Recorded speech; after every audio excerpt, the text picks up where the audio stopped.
Hello， 大家好，我是你的夏河夏叔。叔啊，最近观察到了一个有趣的现象，中国著名电商平台京东临近双11的时候，请了一位活动代言人。这个活动代言人是谁呢？请看大屏幕，他叫杨笠。那么一定有很多人想问叔了，叔啊，杨笠是谁呀？坦白讲，我也不知道杨笠是谁，但据我搜索的结果是，她是中国目前人气比较高的一位女脱口秀演员。由于他走红的这几年正好是我离开中国的这几年，所以他到底有什么代表作和过人之处，我也不甚了解。但经过我的背景调查，我发现他真正意义上的出圈代表作其实是那句普信男。男人不光美好，还特别神秘，就是你永远也猜不透他那小脑瓜里到底在想一些什么。就是他明明为什么看起来那么普通，但是他却可以那么自信。看完这段，我相信很多人一定和我有一个共通的感受，哦，原来他就是杨笠呀！原来这句著名的“你那么普通却那么自信”就是出自他的金口板牙呀。那么这个呲着个大板牙，睁着个眯眯眼，相貌十分普通的普信女，这些年是否靠嘲笑普信男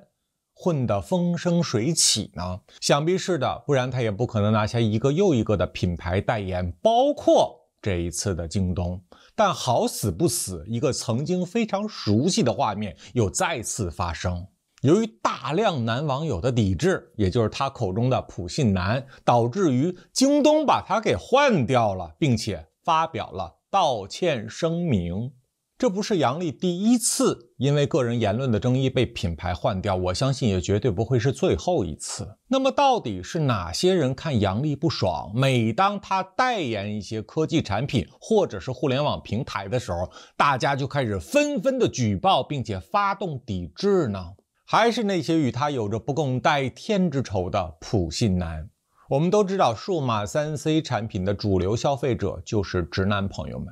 而京东又是一个以电器和数码 3C 产品为主的销售平台，所以在这一次面对平台的基本盘和一个可有可无的杨笠，京东又一次做出了一个符合利益的商业选择。于是乎，我看到了很多这样的评论：面对所有的高压暴政，人权默不作声；面对一个女性对于男性的小小调侃，就这样的不能忍受。这就是今天男权社会心中的自信吗？这种偷换概念的说辞，这些年在中国国内的互联网上可以说是随处可见，且无人敢反驳。因为如果有任何人敢指出您这是两件事情，互相不能偷换概念，你就等同于捅了马蜂窝，你就会被骂到退网。但叔不怕退网，因为叔早就已经被中国国家网信办给全网炸号了，我已经退得无路可退。所以今天叔就要挑战这个话题，把这件事掰开了揉碎的讨论一下被强权压迫的每一个中国公民，和不接受中华田园女权的调侃与贬低，这两者之间到底有什么关系？他们互相矛盾吗？众所周知，中国大陆的局域网内这些年掀起了两个巨型的帮派，他们每天不停的无事生非，各种械斗缠斗。一个帮派叫做中华田园女权，另一个帮派叫做反中华田园女权。这一男一女的两拨人到底在斗些什么？说实话，我至今愣是没看懂。他们的诉求到底是什么？他们是希望对方的性别从这个地球上永远的消失，还是他们一直想从对方的性别身上去榨取一定的价值？可惜呀，求而不得，最终恼羞成怒，就结下了这个梁子。很显然，他们彼此是非常在乎的。他们每一边都谈论着独立，但是他们完全都不能够独立，因为真正独立的人眼中是没有其他人的，而他们的眼光无时无刻都盯在对方身上。可见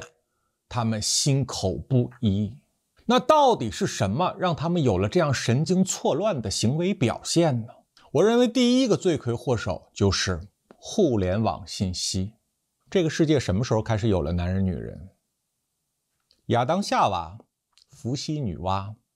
甚至更广义的说，天地万物阴阳所致，阴阳既代表了男性和女性。那为什么这么古老的存在，到了当今的中文互联网圈里面，男女对立形成了空前的高涨，甚至这个势头已经到了根本不可抑制的丑态呢？就来自于互联网这个庞大的信息茧房给人带来的不断教化和攀比。为什么在旧时代男女之间没有这么严重的矛盾？因为那个时候的信息不足够的庞杂。当人不接触更多垃圾信息的时候，人们的选择和满足点就会变得相对比较简单。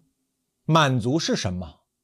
满足并不一定需要多么高昂的物质条件，满足其实是一个非常简单的心理诉求而已。但是满足的这个点会被外界的信息冲击而不断的拉高。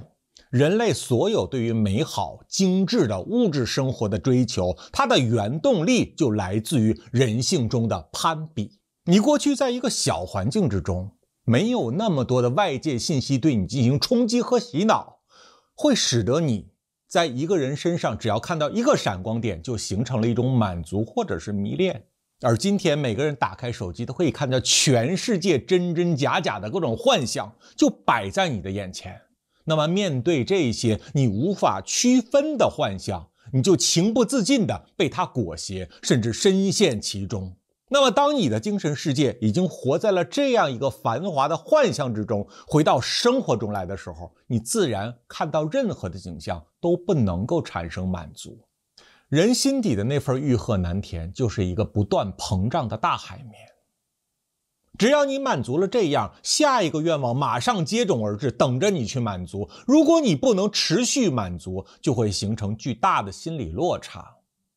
当你有了心理落差的时候，打开互联网发现别人都已经被满足了，你就开始对自己的生活现状提出了各种问号。可是人的本能又从来都不是责备自己，而是苛求他人。奈何呀，每一个年轻人他都是这么想的，他都会把手机打开，然后用这样的虚幻标准来要求自己身边出现的林林总总。您觉得戾气能不产生吗？曾经有一个直男朋友问过我这样一个问题，他说：叔啊，彩礼这个东西听起来非常像封建社会的一种糟粕，而且它是一个标准的男权时代的产物，为什么在这个女权当道的时代，它又卷土重来，并且在成本上变本加厉呢？我是这样告诉他的：婚姻的本质就是交易，而人的青春又只此一次。每个人都希望利用自己这最宝贵的仅有一次的青春，换取最高的未来价值。而出钱的那一方又想通过他仅有的青春价值来买到更划算、更超值的产品。于是乎，买卖双方就产生了巨大的矛盾。我们常规去买一个固有的物质，如果双方产生了矛盾，我们会终止这个交易，再去货比三家。而男人和女人之间明明进行着一个非常低俗恶劣的交易，但是由于他们的交易之中注入了一定的感情色彩，就使得这个交易没有办法量化，也永远不可能透明。每个人都觉得自己非常的委屈，每个人都觉得自己的要求并不过分。那点虚伪脆弱的情谊不断的通过感性来告诉自己，人与人之间的感情是不应该用金钱来衡量的，但是理性的那部分又不断的驱使自己说，我的青春只有一次，如果我不能用这一次换来我未来的稳定和保障，那么我的青春就选择错误，而这个错误恐怕每个人都认为自己未来无力承担。年轻貌美的姑娘希望能够通过自己的肉体或者是感情，在大城市谋求一位金龟婿，替自己解决生存问题、住房问题、户口问题，甚至是家族养老未来保障的问题。而具备这些能力和条件的都市男性，他们又觉得，如果我有这些筹码在手里，我可以玩100个、1000个这样的姑娘，我又何苦在一棵树上吊死呢？于是乎，他们就见面的时候脱光了彼此的衣服，在床上啪啪啪的苟合；当看不见彼此的时候，又拿出了各自的手机，骂对方是个渣男，而那个渣男再去骂对方是一个捞女。然后剩下那些相貌平庸、收入平庸、学历平庸、家庭背景也同样平庸的普普通通的男男女女，被排挤到了社会上最边缘的角落。他们无爱可做，无恋可谈，遇到优质的异性，对于这群普通人而言，是一个遥不可及的奢侈品。于是乎，他们对这个社会也有诸多的抱怨。当他们有了抱怨又无处倾泻的时候，就集体涌入了网络的评论区，掀起了一阵一阵无谓的旋风和对骂。综上所述，林林总总，我相信大家每天在互联网上已经是屡见不鲜。但是叔此刻想发出一个灵魂的拷问，就是不论男权也好，女权也好，我们讲究的是独立平权。可当一个人总想从对方或者是异性身上获取一些资源和价值来满足自己的私欲时，你觉得这个平权它还有意义吗？当人与人之间所有的关系都变成了这样赤裸裸的金钱买卖时，那当然是价高者得，那当然是权力高的人、资源多的人就可以在两性之间获得一言堂的地位。这个时候再谈男女平权，您觉得可笑吗？这跟性别本身它有关系吗？请问人类到底是有什么特异功能，能够把拜金和平权这两件事情找到一个完美的结合点呢？而竟然有那么多的红男绿女，就为了这么一个永远都找不到的这点，每天在那儿歇斯底里、口沫横飞的唾骂彼此，然后讨论男权女权，人格都不独立，都想把自己的皮肉在对方的世界里面卖一个高价好价，你们还有什么资格讨论平权吗？叔今天想在这里说一句可能非常得罪人，甚至可能会被挂到十字架上一顿拷打的实话，就是中华田园女权们最让我感觉到恶心的就是每天自相矛盾，一边鼓吹女性和男性要平权，女性应该在各个方面拥有和男性同等的权利。那么我问你，拥有同等的权利，是否也就拥有了同等的责任？如果男女真正是平等的话，请问 Lady First 这个词是否都应该被扫入历史的垃圾堆呢？如果男性和女性本身并不存在于性别的高低，那么选择家庭无非就是一个基础的情感诉求，谁养家这还重要吗？谁需要这个家庭，谁就养家。这个家庭能给谁带来更大的精神满足、情绪价值，谁就为这个家庭付出。反之，谁如果被这个家庭已经逼到了墙角，压得喘不过气来，马上抛弃这个家庭，不需要有任何的道德枷锁。因为家庭不代表什么，它对男人和女人都不应该产生束缚，它只是男人和女人之间一种非常公平的、非常自由的情感模式。可这样的平等，又有几个人能做到呢？有无数姐妹们曾经问过我这样一个问题，可是叔啊，如果每个人都在家庭和婚姻之间彻底的做回自己，那我们要婚姻和家庭的意义又是什么？如果婚姻和家庭不能给女性带来一个很好的保护，那么女性又有什么必要走入婚姻这种传统古老、对自己有百害而无一利的模式呢？对呀，叔也正想反问一下所有能够收看本频道的天下姐妹们，你们为啥非要走进那个叫家庭的单位呢？那里到底有谁呀？你明知道婚姻对于女性可能是一种不利的情感模式，那你为啥天天飞蛾扑火的往那儿钻呢？您单着多好呢，你想跟谁谈恋爱就跟谁谈恋爱。男人可以嫖娼，你也可以嫖男人啊！现在男妓很多的，你不知道吗？你打开所有的短视频平台，那些天天对着你卖萌卖肌肉，管你叫姐姐，管你叫主人，管你叫老板，说话特别甜的暖男，他们就是性服务的工作者呀！你可以去消费他们。这个世界不存在于说，哦，我是一个女人，我被一个陌生男子给 fuck 了，我就吃了天大的亏。你应该扭转这个思想，看着哪个男人长得帅，上去就把他给夹了，夹断为止，夹到他精尽人亡为止，玩腻了就把他踹掉，这就叫做男女平等。男人可以做的事情，你一样可以做，你为什么不做呢？你为什么放着服务不去购买，而非要走入那个劳心伤神，自己还得往里贴钱的家庭生活中去呢？你千万别跟我说，一个人承受不了这份人生的孤单。女人到了一定年纪之后，总得找个好男人嫁了，成个家，生个胖娃娃。那不好意思，各位姐妹们，如果你心里还是这么想的，我给您泼盆冷水啊！今后啊，你再别提什么男权女权的了。如此渴望传统家庭的生活模式给人带来的那份满足，亦要在这里面去寻找一份独立清醒的女权意识和自主，这不是在粪坑里面挑卫生球吗？你永远挑不着一个干净的，因为每一个卫生球上面都沾着大便。你们走错方向了。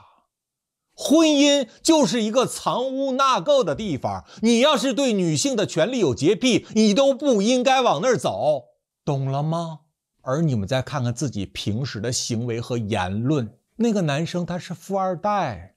那个男生他是985毕业的，现在当了个公务员。我们单位的谁谁谁，你别看人家长得一般，却有北京户口、上海户口，跟他结婚几年以后啊，将来孩子上学都不成问题。所有年轻的互联网时代出生的姑娘们，自诩已经开始有了独立意识的女人们，每天在网上，在朋友圈里面，在微信群里面，在你们工作的学校和单位里面，聊什么？聊每个人的家世背景，把资源和家世背景当成一个人的骄傲，甚至作为一种人生追求，希望能够通过不法手段或者是不要脸的方式去接近这些特权。这是什么行为？把它翻译过来，信雅达一点的说，这就是标准的那些过去男权社会里面的大婊子干的事情，希望通过自己的青春、情绪价值和肉体价值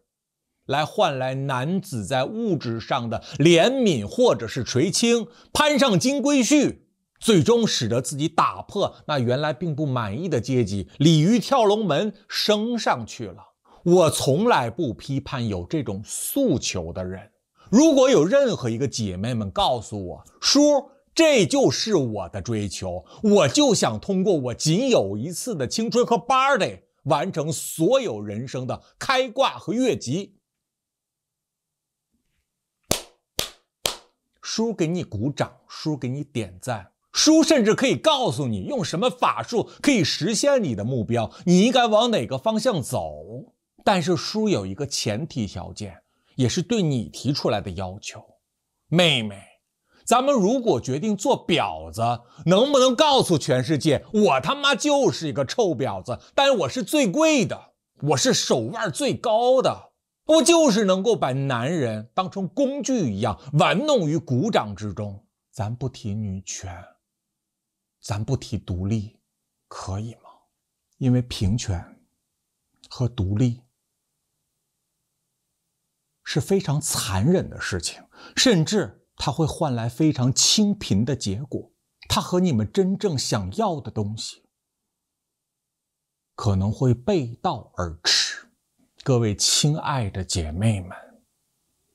当我们再巴巴的跑到网上去女权的时候，能不能先把嘴闭上，沉思3秒钟，问一问自己，我到底想要什么？搞清楚了自己到底想要什么，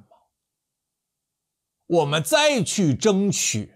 起码也有了一个明确的目标，起码也不至于既要又要，最终混来了竹篮打水一场空。还有一个非常重要的板块，也是很多中华田园女权们经常吐槽的一个重镇——原生家庭。我们都知道，中国有非常多的原生家庭是重男轻女的。我们也知道，即便是独生子女家庭，每个家庭的女性在几十年前也都经历了一场惨无人道的计划生育，这本身就是对于女性权利的严重剥夺。那么从这种传统的社会主义旧家庭里面走出来的现代女性，多多少少都对原生家庭有些许的不满。有一些平民家庭，他们的女儿不满家里的重男轻女，爷爷奶奶、姥姥姥爷，他们好像是格外的疼孙子，比较在乎男丁。自己从小到大虽然说没有亏过什么，但是好像是总跟那个男丁比起来不够被重视，然后越想就越怄气，形成了长大以后不能释怀的心理阴影面积。还有一些非常富有的家庭，家长在官场或者是商场上占着举足轻重的地位，获取了不小的成绩，从小到大自己的家庭生活过得十分的富足，宛若一个小公主。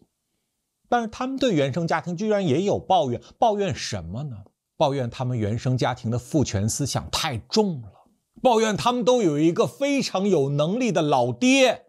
在家里面一言九鼎，没有人敢反驳，谁敢反驳他就断谁的经济大权。他们抱怨从小自己的母亲就在这样一个不对称的婚姻关系里面忍辱负重，不但要忍受老公的暴脾气，还要一次一次的去隐忍那个很有本事的丈夫在外面花天酒地，包三养四。他们从小在这样的富足家庭里面看见了自己母亲所受到的所有委屈，他们对自己的父亲有非常大的怨言，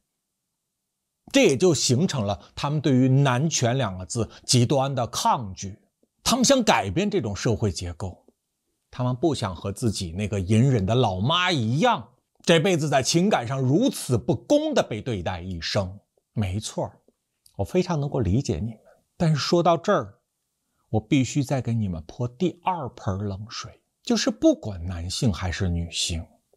如果想在家庭生活中获得足够的话语权，或者是所谓的不太现实的被公平对待，那么经济必须是高度自立的。为什么有那么多的官太太、企业家的老婆，他们过得都不快乐呢？他们可能就是你的阿姨、你的老妈，因为他们没有赚钱能力。他们这一生之所以过得这样荣华富贵，就仅仅是因为他们嫁给了一个有本事的老公。而在这个丛林法则的社会里面，不管任何性别、任何年龄、任何种族，只要你的美好生活是你的另一半所给予的，你就不可能获得安全感。而你的另一半也非常清楚，这就是你心中最大的软肋，所以他们自然敢胡作非为，因为他们知道自己的另一半没有办法抗衡。那这个没有办法的抗衡又是谁造成的呢？你们可以去问问你们的阿姨，问问你们的妈妈，你们把门关起来，好好的跟这些长辈聊一聊，为什么这么多年萌生了无数次离婚的念头而坚决不离。我相信他们一定会给你一个非常俗套的答案，为了孩子。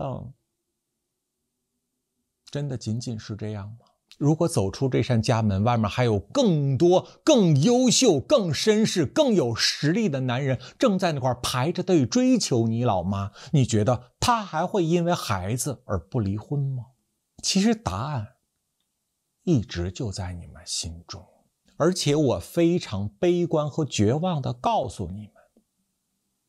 如果是因为经济问题而引发的两性不平等，这个问题就再发展500年，它都不可能被解决。因为道理非常简单，吃人家的嘴短，拿人家的手软，不管那个人家是你老公还是你老爸，道理都是一模一样的。所有不能够冲破家庭束缚的人，有相当一部分是因为底层的连接方方面面实在是过度紧密了。而过度紧密的姻亲关系就是对独立最大的绊脚石。男人就能彻底的独立吗？男人如果能够彻底的独立的话，那些妈宝男怎么来的？汪小菲已经40几岁了，你看他独立了吗？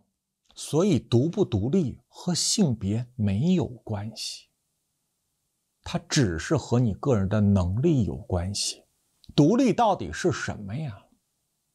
独立在家庭关系里面就可以翻译成4个字：六亲不认。你能做到吗？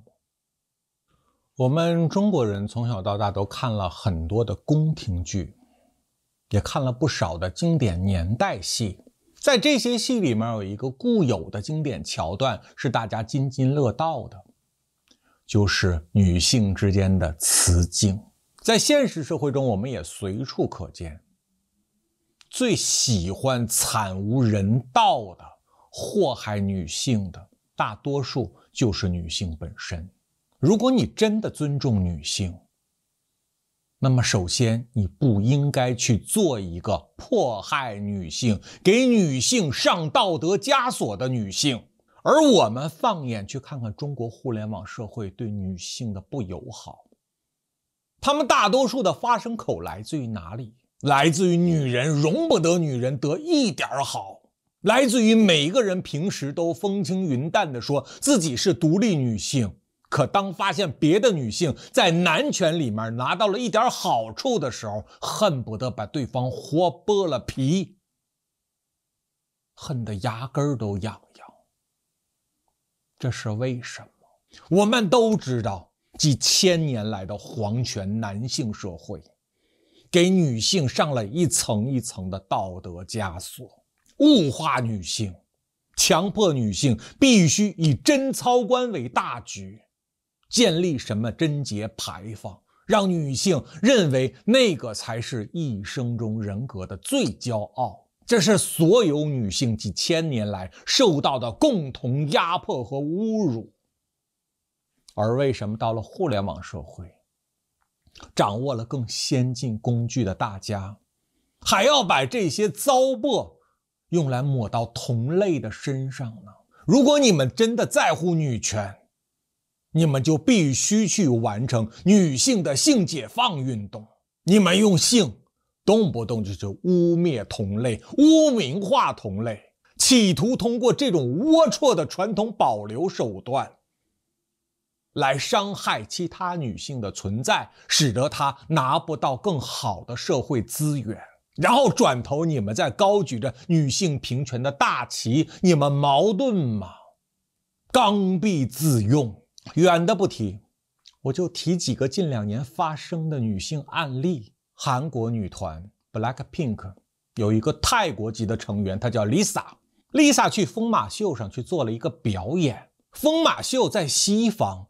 是一个司空见惯的东西，甚至它在某种角度上来讲，它是艺术的，它是受人尊重的。而 Lisa 自从参加了这个疯马秀之后，你看看中国社会对她是怎样的唾骂和羞辱的。首先，新浪微博炸掉了 Lisa 的账号，然后所有中国的女性对 Lisa 各种污蔑，仿佛 Lisa 是一个不知道检点的女人，仿佛 Lisa 是一个出卖肉体的名女人。然后企图利用中国这种畸形的社会言论管制，去打压 Lisa 在中国市场的占有份额。不但要打压 Lisa 这个外国人，还要去打压看疯马秀的人 Angelababy。张嘉倪，使得 Angelababy 也因为这件事情被中国政府无情的封杀了。那么我想问问所有中国大陆的姐妹们， Angelababy 杨颖小姐她是不是一个女性？那么她作为一个女性去外国看了一场秀，她怎么就天理不容了呢？她也没上去脱衣服去啊，她就看看，就让你们感觉到伤风败俗了，对吗？当这个男权社会用他的机制把 Angelababy 无情的封杀时，所有的女人，你们在干什么？有哪个人站在网上替 Angelababy 叫屈？有哪个人给中国的公检法写过一封信，问问他们，为什么 Angelababy 小姐看了一场秀，你们就可以封杀人家的职业生涯？这合理合法吗？没有人这么做，反而你们都在鼓掌，封杀的好，早就看他不顺眼了。当别的女性被迫害的时候，你们在狂欢鼓掌，然后你们居然指望自己有一天受到这个社会不公平待遇的时候，其他的姐妹为你出头发声，好可笑哦。然后是什么时候，这个已经被封杀了1年多的 Angelababy 小姐又被很多姐妹们给重新翻出来，开始念她的好了呢？因为黄晓明离婚了以后，又找了一个新的女朋友，叫叶珂，也就是此刻全网被骂的那个走进科学的女人。我没有仔细的去看叶珂的直播，因为我没有这个闲工夫，但是我闭着眼睛都能想象到她为什么被骂。他是违规了还是违法了？他还是伤天害理了？他肯定都没有做这些事情。骂他的人仅仅是因为一个出发点，就是他配不上黄晓明，他只是一个没有文化的网红，你们认为他不够高级，然后他们居然染指了你们自己认为不可企及的男人黄晓明。那我就问你，黄晓明一个奔5的老男人，演技也不咋地，他怎么在你心中就那么至高无上呢？为啥人家年轻的叶珂就配不上他呢？他配不上，谁配得上呢？你配得上，对吗？你配得上，你去配去呀！哦，因为你心中的钻石王老五不选择你，而去选择了其他女人，你们就要对这个女人进行无情的碾压，把她推到炼狱里面去，看她哪里都不爽，死不足惜，对不对？所有的姐妹们，所有每天叭叭叭叭女权挂在嘴上的姐妹们，你们去恨一个同类的理由，居然是因为他找了一个你们认为很精英的男人。难道你们就不会低头的时候反思一下自己吗？难道你们家里没有镜子吗？难道望着镜子里的自己，你不会看一看？你没发现你就是一个男权社会的超级拥护者？你跟女权屁毛关系都没有，你就是一个标准男权界的女奴。你对所有优秀的女性有着先天的仇恨和敌意。你认为你的同类必须得走过所有的山路18弯，才能有那么一点点的甜头。如果谁 lucky 了一些，谁从男人身上获取了一点点资源或者是捷径，你恨不得在家里面扎小人，扎到他永世不得超生为止。在这样一个雌竞和女性互害的社会里面，还他妈鸡巴谈女权，你们是有多不要脸呢？宫斗剧里面是一个大型的雌竞宫廷，而你们活在什么？你们活在一个大型的雌竞社会。宫斗里面杀人放火、抢劫越货，是为了封妃升后。而你们呢？你们这样祸害同类、污名化同类，只为了换来心里的那一点点爽快，去消解一下自己那卑鄙的妒忌心。请你放1万个心，有你们这伙儿的存在呀，这个女权运动它永远都搞不起来。听完这些之后，可能很多姐妹们非常的委屈。你们可能想跟叔说，叔啊，是因为这个社会结构不公平，社会有很多的职业和资源都去倾向于男性，使得女性在就业之中选择的机会非常的少。我不这么认为，因为您的这套论调，如果放在20年前，我是为你点赞的。我确实承认有这种现象，但是我们看近些年来，随着中国市场化的变异，商业化的转型，你觉得今天的中国社会到底是男性更容易找工作呢，还是女性更容易找工作呢？我们再放眼望去，今天中国社会的主流消费基本盘是谁？是中产阶级白领女性。基本各行各业都要把这群奶奶们给捧在高位儿，生怕含在嘴里化了。因为他们是所有人的钱袋子，得女人才能在互联网的时代得天下。这也就是一个女明星，她可能混到了非常高的成就，但她没有什么流量，也没有几个粉丝。但是如果是一个男爱豆，你都不知道这王八蛋是谁，但是你点开他的所有社交平台，你会发现底下那汪洋汪海的评论与表白呀。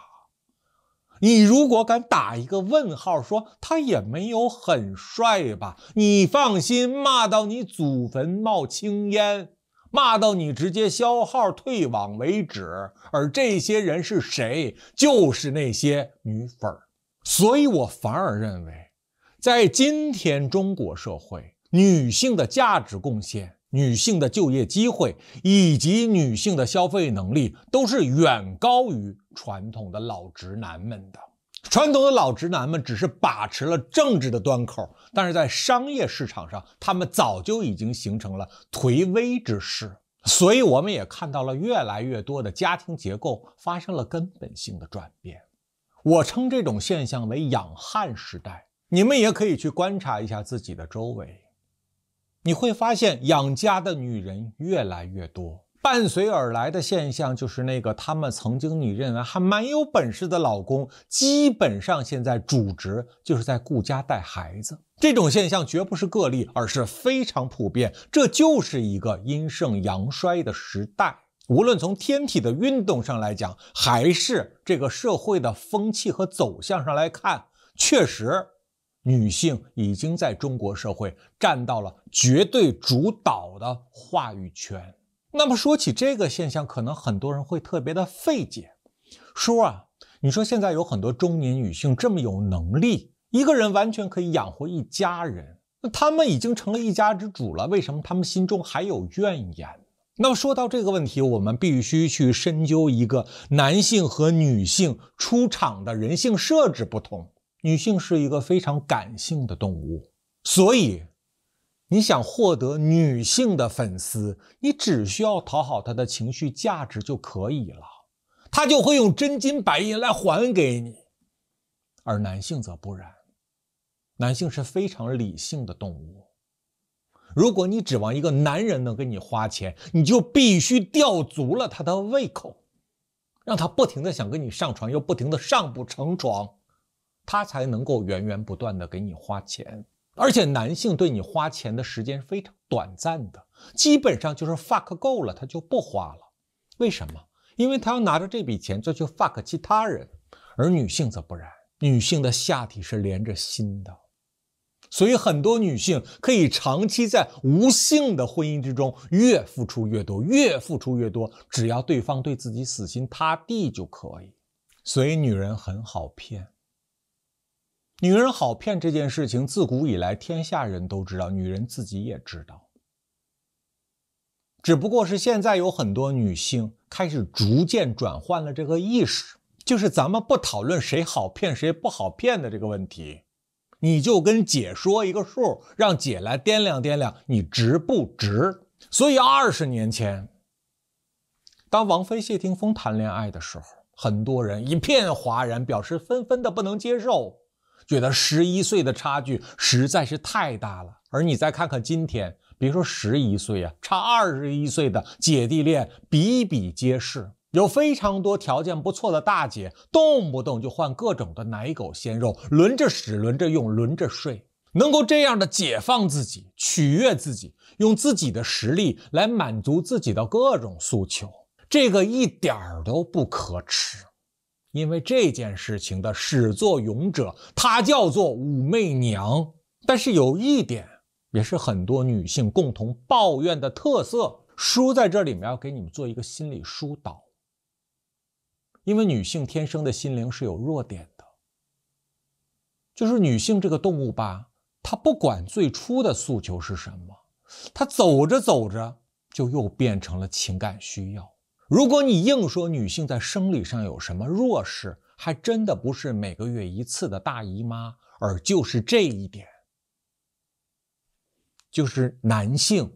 对于异性的渴求止步于性，而女性对于异性的渴求，大多数的时候不能免俗的要止步于情，而情是一个摸不着看不见的东西，它很难被彻底的满足。它今天满足了，不一定明天还能满足，因为你的情和他的情每天都在实时的变化。我相信每一个养家的女人，她的抱怨都不是心疼钱。如果她真的心疼钱，她就不会扛起这样的家庭重任。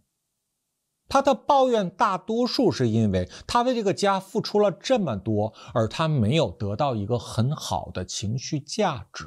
那这个问题该怎么办？我通常的做法就是谁让我在情绪价值上有低谷，我就停掉谁的现金。就这么简单粗暴，不需要方法，不需要理论，百发百中，可好使了。姐妹们，你们能做到吗？还是你们也知道这招特别好使，但是你们就狠不下来这条心，对吗？然后狠不下来这条心，你们又抱怨，这样的关系不公平，你们渴望女性的独立。但是姐妹们，我掏心掏肺的告诉你一个哲理，你一定要记住，这个世界上所有的情感绑定，它都是孽债。这些孽债都需要你拿命去一一的偿还。